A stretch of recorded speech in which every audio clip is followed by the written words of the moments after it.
ரொம்ப நாள் கழிச்சு இன்னைக்கு தான் மீன் வாங்கலான்னு வாங்கினோம். அதுவும் வந்து நாளைக்கு வியாழக்கிழமை, நாளைக்கு செய்ய முடியாதா? சரி அதனால இப்பயே கொஞ்சம் க்ளீன் பண்ணிட்டு கொஞ்சமாக எடுத்து செஞ்சுக்கிட்டு, நாளைக்கு செய்ய வேணாம் அப்படியே ஃப்ரிட்ஜில் வச்சுட்டு இன்னொரு நாளைக்கு செஞ்சுக்கலான்ட்டு இது பண்ணோம். இது வந்து வாளை மீன், அதுக்கப்புறம் இது வந்து பாறைன்னு சொல்லுவாங்களா?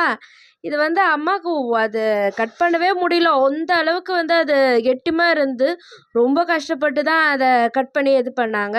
நான் இன்னைக்கு சும்மா அந்த ஒரு 2 பீஸ் மட்டும் எடுத்து சிம்பிளாக வந்து அந்த தலையும் அந்த வாலை மட்டும் போட்டு இந்த குழம்பு வச்சிடலான்ட்டுக்கு தான் ஃபஸ்ட்டு வந்து மஞ்சத்தூள் உப்பு போட்டு பிசைஞ்சு வச்சுட்டு, அதுக்கப்புறம் வந்து இந்த பீச் ஸ்டைலில் வந்து ஃபிஷ் ஃப்ரை பண்ணலான்ட்டு பிளான் பண்ணி ஃபஸ்ட்டு அதை ஊற வைக்கணுமாமே. அதுக்கு மஞ்சத்தூள், மிளகாத்தூள், உப்பு, இஞ்சி பூண்டு விழுது, அப்புறம் துளியோண்டு தண்ணி விட்டு நல்லா பிசைஞ்சிட்டு மீனை போட்டு ஊற வைக்கலான்னு ஊற வச்சா கை ஃபுல்லாக பொத்து போச்சு. அந்த அளவுக்கு அந்த மீனில் முள் போல் அந்த இது செதில்லாம் கையெல்லாம் குத்திடுச்சு.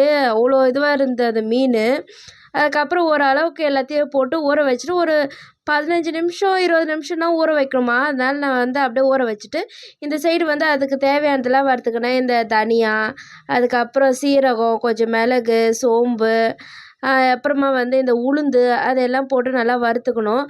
வறுத்துட்டு அங்கே ஆற வச்சுட்டு குழம்பு தாளித்து விட்டுலான்ட்டு ஃபஸ்ட்டு எண்ணெய் விட்டு கடுகு, சீரகம், அதுக்கப்புறம் கொஞ்சோண்டு வெந்தயம் போட்டு எல்லாம் சேர்ந்து பொரிஞ்ச உடனே இந்த பூண்டு இப்போ நல்லா வதக்கணும். பூண்டு நல்லா ஒரு லைட் ப்ரௌனாக வரும். அப்போ தான் நல்லா வாசனையாக இருக்கும். அதுக்கப்புறம் இந்த சின்ன வெங்காயம், பச்சை மிளகா, கூடவே வந்து பெரிய வெங்காயமும் நான் சேர்த்துருந்தேன். அதுவும் போட்டு நல்லா வதக்கி விட்டுடணும். அது வதங்கினோடனே ஃபஸ்ட்டு சீரக பொடி போட்டுடணும்.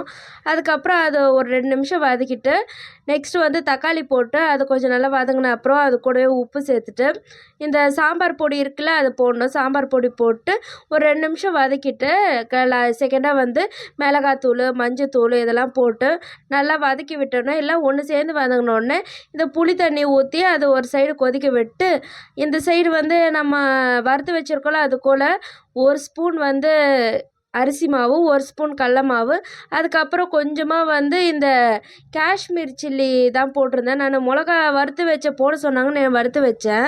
ஆனால் வந்து காரம் அதிகமாகிடும்ன்ட்டு அதை நான் போடாமல் அரைச்சி வச்சுட்டேன். அதுக்குள்ளே அதை அரைச்சின்னு வரதாங்காட்டி இந்த குழம்பே கொதிச்சு போச்சு. சரி ஓகேன்ட்டு அது மீனை போட்டு அது ஒரு 2 நிமிஷம் நல்லா வெந்த உடனே இறக்கிடணும். அதனால் அதை அங்கே வேக விட்டுட்டு இந்த மீன் வந்து அதுக்குள்ளே திருப்பி ரெடி பண்ணி வச்சுக்கலான்ட்டு இந்த அரைச்ச பொடி இருக்குல்ல அதில் வந்து நம்ம ஊற வச்சுருக்கோமே அந்த மீனை வந்து திருப்பி திருப்பி நம்ம எண்ணெயில் போட்டு வறுக்கணும். நான் இன்னைக்கு கம்மியாக தான் எண்ணெய் விட்டு வறுத்தேன். அதிகமாக எண்ணெய் விடல. இது கூடவே வந்து கருவேப்பிலை வச்சு வதக்க சொன்னாங்களா, அதனால் அதையும் வச்சு வறுக்கலான்னு வறுத்தேன். ஆனால் இந்த பொடி தான் மீந்து போச்சு. இந்த 2 மீனுக்கு இவ்வளோ போடுறமேன்னு யோசிச்சிருக்கணும். மூளையே இல்லை எனக்கு. சரி ஓகே என்ன பண்ணுறதுன்னு அதை எடுத்து அப்படியே கொட்டிட்டேன். அதுக்கப்புறம் இந்த சைடு குழம்பெல்லாம் வச்சு இந்த ஃபிஷ் ஃப்ரை வச்சு சாப்பிட சூப்பராக இருந்த டேஸ்ட்டெல்லாம்.